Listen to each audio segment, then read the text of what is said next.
ముడిపెసలు మొలక కట్టి వాటిని ఆహారంలో తీసుకోవడం వల్ల ఎన్ని అద్భుత ప్రయోజనాలు ఉన్నాయో తెలుసా ఫ్రెండ్స్ మీకు?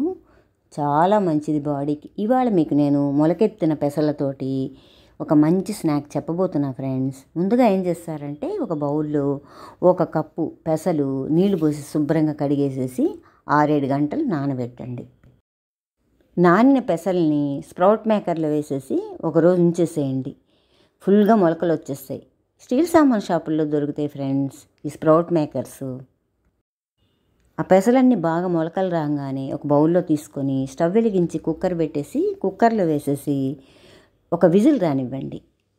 ఎక్కువ విజిల్స్ వస్తే పెసలు పేస్ట్ అయిపోతాయి. తర్వాత ఒక ఉల్లిపాయ సన్నగా కట్ చేసి పక్కన పెట్టుకోండి. మిక్సీ జార్లో కాసిన కొబ్బరి ముక్కలు, ఒక పచ్చిమిర్చి, కొత్తిమీర కొంచెం వేసి గ్రైండ్ చేసి పక్కన పెట్టుకోండి. తర్వాత స్టవ్ వెలిగించి బాండీ పెట్టి ఒక పెద్ద స్పూన్ నెయ్యి వేయండి. నేతి పోపు అయితేనే బాగుంటుంది. శనగపప్పు, మినపప్పు, ఆవాలు, జీలకర్ర, ఎండుమిరపకాయలు, అలాగే కాస్త కరివేపాకు వేసి పోపు వేసేసేయండి. ఆ పోపులో కట్ చేసుకున్నటువంటి ఉల్లిపాయ ముక్కలన్నీ వేసేసి పచ్చివాసన అంతా పోయేటట్టుగా వేయించేసేయాలి. అందులో ఉడికించి పెట్టుకున్నటువంటి పెసర మొలకలు వేసేసి రుచికి తగ్గ సాల్టు, చిటికెడు పసుపు వేసేసి బాగా కలిపేసేసేయండి.